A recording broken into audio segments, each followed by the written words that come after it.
शांति ही शांति ही शांति ही। एक अखबार निकलता है उत्तरी भारत में, दैनिक जागरण, बहुत मशहूर, सबसे ज़्यादा पाठक हैं उसके।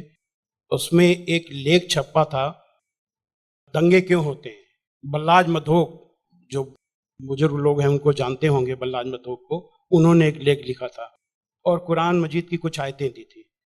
तो वो आयतें देखने के लिए कि क्या वास्तव में सही है कि नहीं, मैं इलाहाबाद में एक दुकान में गया और मौलाना फतेह मोहम्मद खान साहिब जालंधरी और मौलाना अब्दुल पारिक साहब की हिंदी का अनुवाद ले आया और उसमें हमने देखा तो वो कुरान मजीद की वो आयत वैसे ही मौजूद थी। तो मुझे लगा कि ये बात सही है और मैंने किताब लिखी, इस्लामिक आतंकवाद का इतिहास। बाला साहब ठाकरे को बहुत पसंद आई, उन्होंने उसका अंग्रेजी ट्रांसलेशन कराया, the history of Islamic terrorism के नाम से। बाद में एक सज्जन ने, अब मैं वहाँ आ रहा हूँ कि मेरा सोच कैसे बदला। मुंबई के एक व्यापारी ने मुझसे कहा कि स्वामी जी, आप जो काम कर रहे हो उसमें फंड की जरूरत है, फंड आपको नहीं मिल रहे, आप ऐसा करिए, किताब इस्लाम पर लिखिए अमेरिका के लिए, कि वास्तव में इस्लाम से अमेरिका को खतरा है, तो आपको अच्छा खासा आपको वहाँ से रॉयल्टी मिलेगी, आपके सारे काम चल जाएंगे। लेकिन वो बड़ी किताब होनी चाहिए। उसको लिखने के लिए मैंने हजरत मोहम्मद सल्लल्लाहु अलैहि वसल्लम की जीवनी पढ़ी। जब जीवनी पढ़ी तो जो कुरान मजीद की आयतों को मैंने आतंकवाद से जोड़ा था कि इन आयतों की वजह से आतंकवादी बनते हैं, लेकिन जीवनी पढ़ने के बाद मुझे लगा कि ये आयतें आतंकवाद को रोकने के लिए हैं, आतंकवादियों को। सुभान अल्लाह। क्योंकि उनमें जो युद्ध का आदेश था वो आतंकवाद और आतंकवादियों के विरुद्ध था। तो मुझे लगा कि मुझसे बहुत बड़ी गलती हो गई, एक धर्माचार से ऐसी गलती नहीं होनी चाहिए। और वो गलती क्यों हुई? वो गलती का जिम्मेदार मैं नहीं था, उस गलती का जिम्मेदार अनुवाद करने वाला था, जिसने ये नहीं बताया कि आयत का मतलब कैसे समझें। किसी भी, हम यहाँ जो गैर मुस्लिम भाई होंगे उनको मैं बताऊं कि आयत का मतलब समझने के लिए जरूरी है कि आयत क्यों और किन परिस्थितियों में आई। ये जब जानेंगे तभी सही अर्थ मालूम होगा। तो ये जानने के बाद मैंने एक दूसरी किताब लिखी, इस्लाम आतंक या आदर्श, यानी इस्लाम में आतंक नहीं, आदर्श ही आदर्श है। और इसका हम दूसरा उदाहरण और हम दे रहे हैं क्योंकि हमने एक दूसरी किताब भी लिखी है।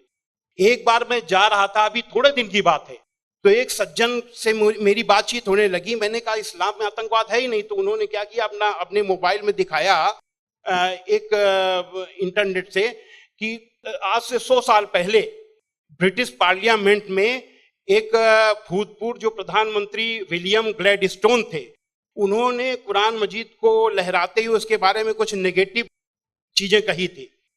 तो मुझे बिल्कुल अपनी बात याद आ गई कि जैसे मैंने गलत समझा वैसे विलियम ग्लैडस्टोन ने भी गलत समझा, और उसके जिम्मेदार वो नहीं, अनुवाद करने वाले थे, क्योंकि उन्होंने सही अनुवाद उसको सही ढंग से एक्सप्लेन क्यों नहीं किया। तो मुझे लगा कि अब इस पर भी एक किताब लिखने की जरूरत है। तो मैंने एक दूसरी किताब लिखी है, कुरान जीने की कला। वो अंग्रेजी हिंदी में है, वो छप चुकी है जामिया नगर में, जो जमात इस्लामी के मरकज से छपी है। अंग्रेजी में इस्लाम एंड आर्ट ऑफ लिविंग के नाम से अंग्रेजी में भी छपेगी। अब इन सारी चीजों जो मैंने इस्लाम को देखा, कुरान को देखा, उसके हिसाब से मैं एक छोटे से निष्कर्ष पे पहुंचा कि इंसान में इंसानियत लाने के तरीके का नाम इस्लाम है। और ये जुमला नहीं है, ये जुमलेबाजी नहीं है कि मैं अपने तरफ से मैंने कोई एक मुहावरा कह दिया, एक जुमला फेंक दिया। ये बात दलील के साथ मैं बताऊंगा, और मैंने दलील के साथ देखा है। ये इंसानियत के दुश्मन है, काम, क्रोध, मद, लोभ, मोह, ये दुश्मन है। और कुरान मजीद में इन सब के लिए बहुत ही बड़ी बुराई बताया गया है और रोक लगाई गई है। पहले एक चीज हम काम को ले लेते हैं। काम यानी कि किसी भी महिला को, किसी भी औरत को अपनी बीबी को छोड़ करके, और दुनिया की जितनी महिलाएं हैं उनको अपनी मां, बहन, बेटी समझना, ये कुरान में बहुत ही सख्ती से पालन करने के लिए कहा गया है। अभी तक आप लोगों ने देखा होगा कि जो गैर मुस्लिम भाई सुने कि किसी भी मर्द को देख करके औरत को अपनी निगाहें नीची कर लेना चाहिए, लेकिन कुरान का क्या हुक्म है? कुरान के सूरा 24 आयत नंबर 30 में है, ऐ मोहम्मद मोमिनों से कह दो कि वे अपनी गैर जो भी महिलाएं हैं जो उनको देख करके अपनी निगाहें नीची रखा करें और अपनी शर्मगाहों की हिफाजत करें। यानी जब सुभान अल्लाह, मर्द जब अपनी पत्नी के सिवा किसी को देखे तो आंख न मिलाए उससे, अपनी निगाहें नीची कर ले और मर्यादा में रहे। ये पुरुष के लिए ये बनाया गया नियम, और यही नियम औरत के लिए भी, दोनों के लिए वही नियम बनाए गए। ये नहीं कि केवल औरत के लिए। मर्द के कहते हैं कि इस्लाम में औरत को दबाया जाता है, लेकिन मर्द के लिए कितना सख्ती से नियम बनाया गया। तो ये काम के लिए कितनी सख्ती की गई।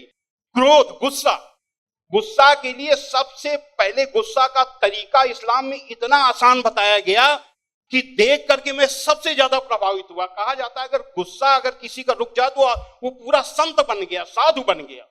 और कितना बढ़िया तरीका इस्लाम में बताया गया, कुरान में बताया गया है कि माफ कर दो, किसी के गुनाहों को माफ कर दो, और जब माफ कर दो गुस्सा खत्म। और सबसे पहले ये हुक्म दिया गया पैगंबर को, सूरा 7 आयत नंबर 199 में हुक्म आया कि ऐ मोहम्मद माफी का तरीका अपनाओ और भलाई का हुक्म देते रहो और अज्ञानियों से किनारा कर लो।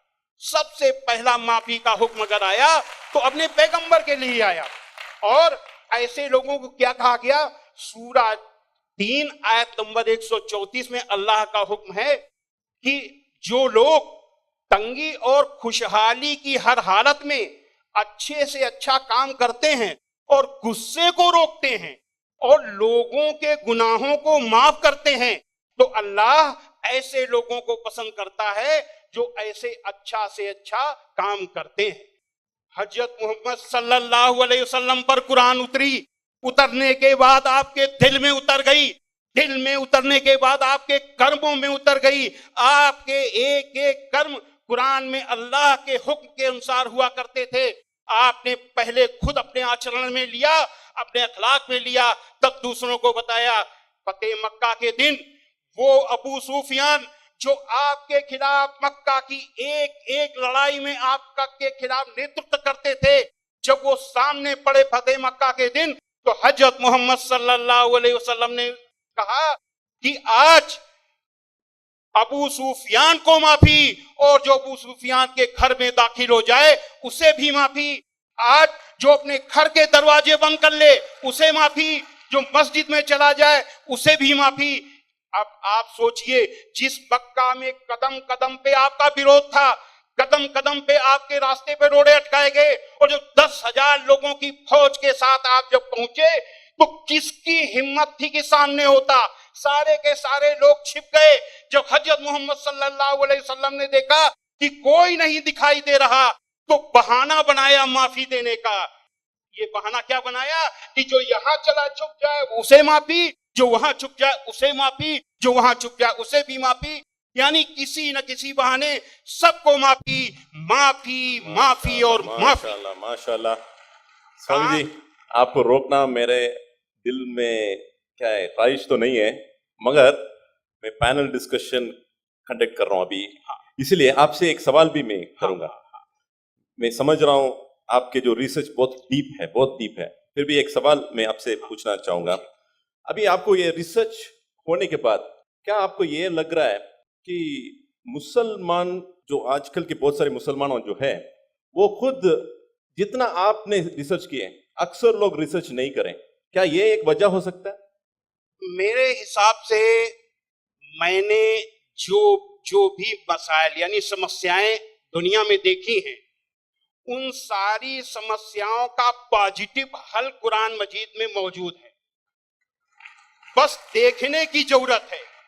जो ईश्वरी किताबें होती हैं वो बहुत ही रहस्यमयी होती हैं, उनको समझना आसान काम नहीं है। उसके लिए तन और मन दोनों की पवित्रता चाहिए। केवल सही नहाया धोया ना हो, केवल शरीर की को पाक करने की ही केवल जरूरत नहीं है, मन को भी पाक करने की जरूरत है। जब शरीर और मन से पाक होकर के आप देखेंगे तो उसका राज समझ में आएगा, आपकी हर समस्या का हल कुरान मजीद में मिल जाएगा। और उसी नजरिए से आज का मुसलमान कुरान मजीद को नहीं देख रहा, इसीलिए समस्याएं पैदा हो रही। इस महान कार्यक्रम के आयोजक गण, आगंतुक अतिथिगण एवं धर्म प्रेमी सज्जनों,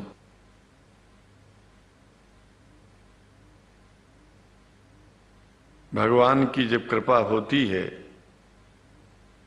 तो कभी धर्म की सच्चाई को जानने का अवसर मिलता है। मुसलमानों के बीच में लगातार कई वर्षों से हम जा रहे हैं और भारतवर्ष में एक नई प्रथा का प्रारंभ किया मैंने कि जब जगत गुरु शंकराचार्य भी मुसलमानों के बीच में जाकर के उनके प्रेम को समझ सके और इस्लाम की सच्चाई को जान करके इस्लाम को सारी दुनिया में एक इंसानियत का सबसे बड़ा पाठ सिखाने वाला धर्म मानने के लिए लोगों को समझावे।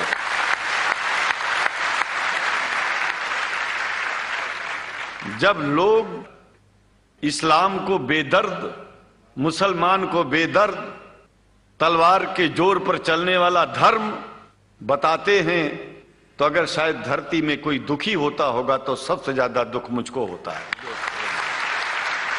ये न सच्चाई है और न कभी ये सच्चाई हो सकती है। जिस इस्लाम ने पहला कलमा ही कुरान शरीफ का ये बताता है कि नहीं है इबादत के काबिल सिवाय परमात्मा के और कोई, ला इलाहा इल्लल्लाह मुहम्मद रसूल अल्लाह। भला आप बताइए, वेदों का रस निचोड़ करके मोहम्मद साहब ने परमात्मा की इबादत करके परमात्मा के पैगाम को एक ही कलमे में दे दिया, इससे बड़ा ग्रंथ दुनिया में और क्या हो सकता है। अगर कुरान के पहले कलमे को ही पढ़ करके हिंदू अपने धर्म का पालन करना चाहे तो उससे बड़ा धर्मात्मा शायद कोई नहीं होगा। कुरान को हमने गहराइयों में जा करके तो नहीं अनुभव किया, लेकिन कुरान के मानने वालों के हृदय की गहराइयों में जाके देखा कि अगर इस्लाम को पूरी दुनिया अगर स्वीकार कर ले तो इसमें कोई बुराई नहीं है। इस्लाम परमात्मा के द्वारा बताया गया सिद्धांत है। इस्लाम किसी व्यक्ति का अपना नियम नहीं है, अपना सिद्धांत नहीं है। कुछ लोग भेदभाव पैदा करने के लिए इस धरती पर मुसलमानों को बेदर्द कह देते हैं, इस्लाम को बुरा कह देते हैं। मैं कहता हूं उनसे बुरा इस दुनिया में कोई नहीं है। वो शैतान के बच्चे हैं, खुदा के बच्चे नहीं हैं। क्योंकि जहां तक मेरी अपनी पहुंच है, हमने वेदों को पढ़ा, पुराण को पढ़ा, शास्त्रों को, हिंदू धर्म ग्रंथों को पढ़ा, उसके बाद में मुसलमानों के बीच में जाना शुरू किया। हमने मुसलमानों से हाथ मिलाया तो हमारा विरोध किया गया। ये अंडा खाने वालों से हाथ मिलाते हैं, शंकराचार्य कैसे हैं? अरे हमने कहा कि तुम्हारी समझ में नहीं आ रहा है। वो 5 बार इबादत कर लेते हैं खुदा की, तुम घास खाते हो और एक बार भी इबादत नहीं करते हो, तो तुमसे बड़ा अधर्मी दुनिया में कौन है? तुम अपने अधर्म को देखो। किसी के पवित्रता के सिद्धांतों का विरोध करना पहला अधर्म है। आप क्या खाते हैं, कैसे रहते हैं, अगर हमें आप दुखी नहीं करते हैं तो आपसे बड़ा इंसान दुनिया में कोई नहीं है। हम घास खाएं और आपके दिल को चोट पहुंचाएं तो हमसे बड़ा अधर्मी कोई नहीं है दुनिया में। कहने का तात्पर्य सिर्फ एक है कि मैंने ये अनुभव किया है कि ये मैं एक बात जो मैंने देखा है, आप लोगों से जो प्रेम मुझे मिलता है, लोग पूछते हैं कि आप मुसलमानों में क्यों जाते हो, आप तो शंकराचार्य हो। हमने कहा कि भाई मुसलमानों से पूछो कि हमसे इतना प्रेम क्यों करते हैं, वो हमसे जो प्रेम करेगा हम तो जाएंगे। कहा फिर क्या हम प्रेम नहीं करते क्या? हमने कहा कि हम तो तुम्हारे बीच में पैदा हुए और तुम मुसलमानों से प्रेम नहीं करते, इसलिए हम तुमसे प्रेम नहीं करते।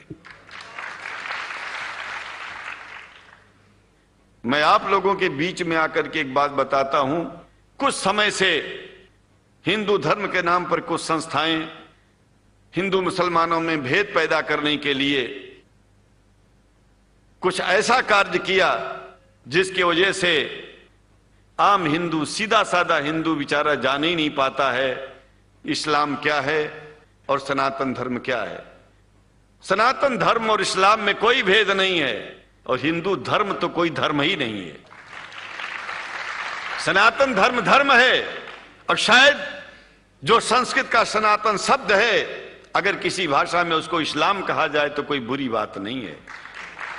इस्लाम और सनातन में कोई भेद नहीं है, क्योंकि परमात्मा एक है, परमात्मा सबका है। ये संदेश ऋषियों मुनियों ने दिया और यही संदेश परमात्मा का भेजा हुआ संदेश स्वयं हमारे मोहम्मद साहब ने इस पैगाम को हमको दिया, तो हम भेदभाव क्यों करें?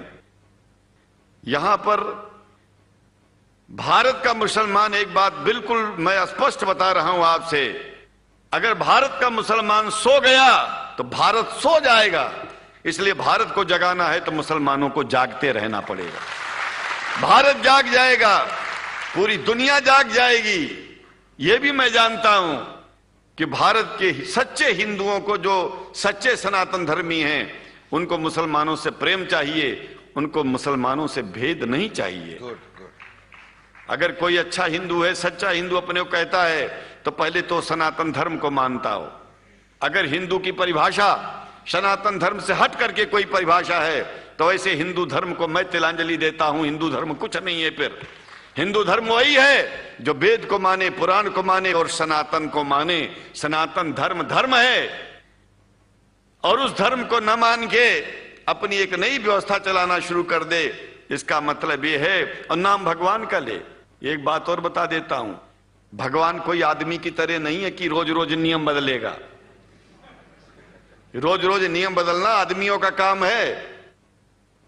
हमारे पूर्व प्रधानमंत्री साहब, मुझे दुख होता है कभी कभी, यद्यपि लोग ये न समझ बैठे कि मैं उनका विरोधी हूं, विरोधी नहीं हूं, लेकिन उनको खुद सनातन धर्म की परिभाषा नहीं आती है। विदेश में जाकर के हिंदू धर्म की गलत परिभाषा कर दी है और हमको सबको ये दुख हुआ कि किस स्कूल में जाके पढ़े हैं। ये धर्म के बारे में बिना पढ़े हुए धर्म के बारे में बोलना गलत है। पहले धर्म को जान लेना चाहिए, फिर धर्म के बारे में बोलोगे तो प्रेम फैलेगा, शांति फैलेगी, इंसानियत सारे चारों तरफ, चारों दिशाओं में इंसानियत का प्रकाश होगा। और मैं तो कहता हूं कि अगर शंकराचार्य लोग सब मिलकर के इस विचार में स्थित हो जाएं कि सनातन धर्म वो धर्म है जो इस्लाम से अलग नहीं, इस्लाम वो धर्म है जो सनातन से अलग नहीं, और जो भेद पैदा होता है या राजनीति में होता है, साम दाम दंड भेद, ये राजनीति में है, धर्म में नहीं है। धर्म में है एको ब्रह्म द्वितीयो नास्ति, एकमेव द्वितीयम ब्रह्म ला इलाहा इल्लल्लाह। ये धर्म कहता है, ये धर्म की बात है। इसलिए हम भगवान की आराधना करते हैं, उपासना करते हैं। परमात्मा एक है और परमात्मा बार बार नियम नहीं बदलता कि धरती पर इंसान बदलते जा रहे हैं तो परमात्मा अपना नियम बदलता चला जा रहा है। ये एक बात याद रखिएगा, जब से शुरुआत हुई होगी और जब तक ये दुनिया रहेगी, ईश्वर का सिद्धांत एक था, एक है, एक ही रहेगा। मानने वाले आपस में भेद पैदा करें तो इसमें उसका कोई दोष नहीं है। दोष तो उन लोगों का है जो लोग भेद पैदा करके प्रतिष्ठा पा चाहते हैं। खास करके इतना जान लीजिए, धर्म भेद को मिटाता है और राजनीति भेद को बढ़ाती है। राजनीति का स्तर केवल राष्ट्र की व्यवस्था तक है और धर्म पूरे विश्व के लिए है। राजनीति से केवल आप देश का हित कर सकते हैं, लेकिन अगर विश्व का हित करना चाहते हैं तो धर्म की आवश्यकता है, और वो धर्म कुरान में स्पष्ट रूप से अच्छी तरह से समझाया गया है, बताया गया है। हमें हिंदी की कुरान भी प्राप्त है, उपलब्ध है, आज अंग्रेजी की भी मिल गई है। और हम तो चाहते हैं हाँ, कुरान शरीफ सारी दुनिया में अगर इस ग्रंथ को पहुंचाया जाए, और पहुंचाना चाहिए। मैं तो मुसलमानों से एक जरूर बात कहूंगा कि आप लोग एक चीज का ध्यान दें, आपके पड़ोस में जिस भी भाषा को जानने वाला व्यक्ति रहता हो, जिस भी भाषा को, कोशिश कीजिए कि आप इस कुरान जैसे पवित्र ग्रंथ को उसको उसकी भाषा में पहुंचाइए। और मेरी समझ में सारी दुनिया में एक कुरान पहुंचेगा तो सारी दुनिया में शांति होगी, सारी दुनिया में अमन होगा, और सारी दुनिया में ऐसे ही इतने प्रेमियों के बीच में शंकराचार्य को पहुंचने में और बोलने में कोई दिक्कत नहीं होगी, संकोच नहीं होगा। आप लोग भी निडर हो जाइए, आप लोग भी संकोच छोड़िए। हम जानते हैं कभी कभी संकोच में, कभी कभी इस देश के कुछ जो फिरका परस्त लोग हैं उनकी उल्टी सीधी योजनाओं में हम लोग एक दूसरे से मिल नहीं पाते। हम हाथ पसारे हुए आपके सामने खड़े हैं, आए हैं, हम आपको गले से लगा रहे हैं, लगाते हैं, दिल भी मिलाएंगे, गला भी मिलाएंगे, और जरूरत पड़ गई तो आप लोगों के लिए दिल कटाने की और सिर कटाने की जरूरत पड़ जाए तो इस्लाम के लिए शंकराचार्य आपका साथ देगा। क्योंकि शंकराचार्य जानते हैं इस्लाम धोखा नहीं है, शंकराचार्य जानते हैं इस्लाम बर्बादी का रास्ता नहीं है। शंकराचार्य को पता है कि जो वेद में लिखा है वही कुरान में लिखा है, इसलिए हमारा धर्म नहीं छूटेगा, हमारा धर्म और आगे बढ़ेगा।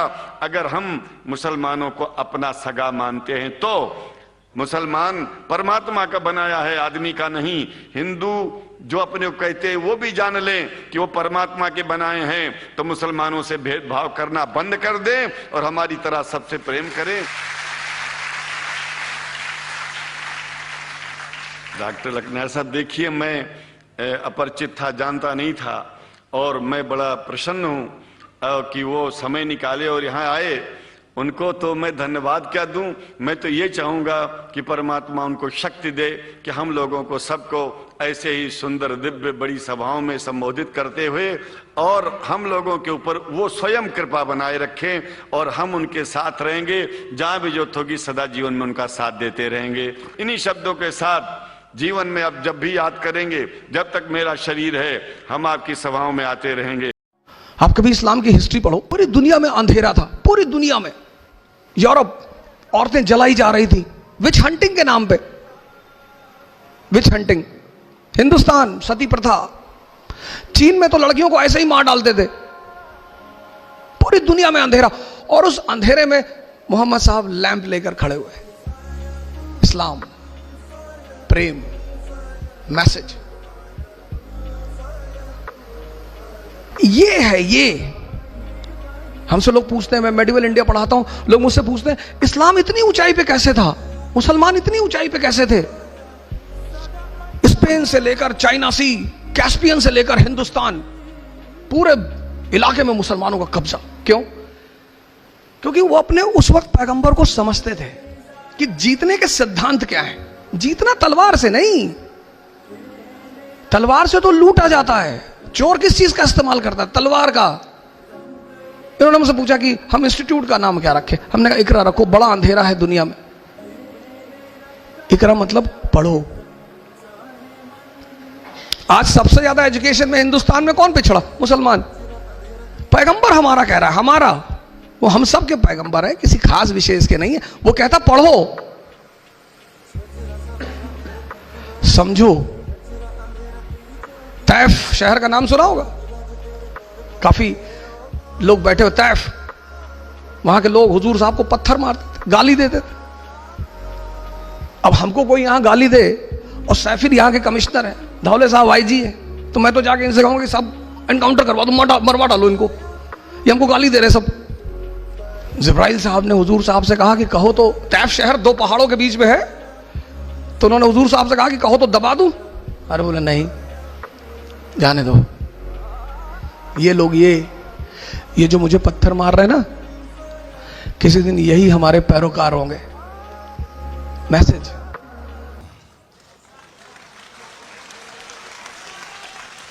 कि मेरे सीने की धड़कन है, मेरी आंखों के तारे हैं, मेरे सीने की धड़कन है, मेरी आंखों के तारे हैं। और दाद देना, दुआ देना दिल खोल के कि मेरे सीने की धड़कन है, मेरी आंखों के तारे हैं। सहारा बेसहारों का खुदा के वो दुलारे हैं, सहारा बेसहारों का खुदा के वो दुलारे हैं। समझ कर तुम फकत अपना उन्हें तकसीम ना करना, नबी जितने तुम्हारे हैं, नबी उतने हमारे हैं।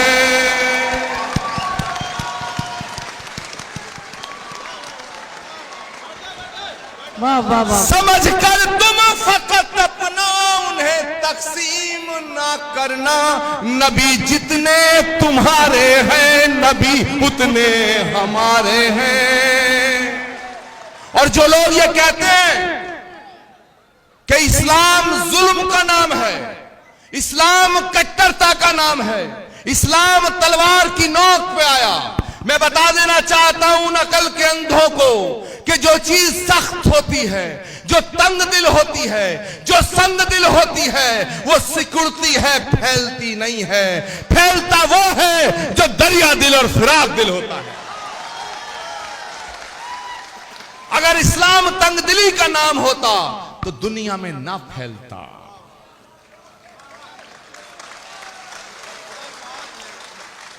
जहां तक मैंने महसूस किया है मेरे दोस्तों, किसी प्यासे को पानी पिलाने का नाम इस्लाम है, किसी भूखे को रोटी खिलाने का नाम इस्लाम है, किसी अंधे को रास्ता दिखाने का नाम इस्लाम है, किसी गरीब को गले से लगाने का नाम इस्लाम है, मोहब्बत का नाम इस्लाम है, खिदमत का नाम इस्लाम है, इबादत का नाम इस्लाम है।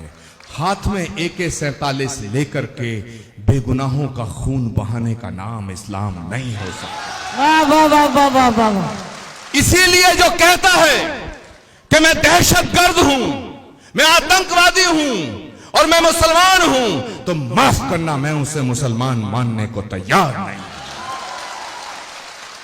क्योंकि जो आतंकवादी है वो मुसलमान नहीं हो सकता है, और जो मुसलमान है वो आतंकवादी नहीं हो सकता है,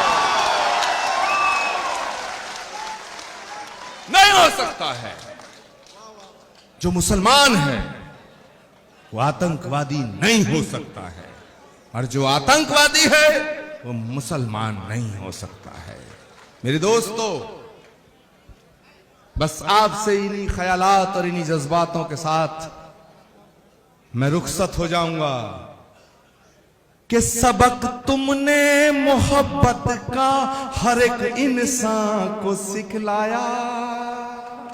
मेरे दोस्तों, जो गंदगी फेंकने वालों का हाल जानने उनके घर चले जाया करते थे, कैसे कोई कह सकता है कि नफरत का नाम इस्लाम है? कि सबक तुमने मोहब्बत का हर एक इंसान को सिखलाया, मुकद्दस रास्ता देकर दीन दुनिया में फैलाया, मुकद्दस रास्ता देकर दीन दुनिया में फैलाया। और अब मैं जो कह के जा रहा हूं आपसे इजाजत चाहूंगा, क्योंकि मुझे जाना है मेरे दोस्तों। लेकिन आपकी मोहब्बतों को मैं अपने दिल में बसा के जाना चाहता हूं, और अपनी मोहब्बत को आपके दिल में छोड़ के जाना चाहता हूं। मुकद्दस रास्ता देकर दीन दुनिया में फैलाया, तुम ही सागर, तुम ही दरिया, तुम ही कश्ती, तुम ही मल्हा। रसूल अल्लाह रसूल अल्लाह रसूल अल्लाह रसूल अल्लाह रसूल अल्लाह रसूल अल्लाह रसूल अल्लाह रसूल अल्लाह।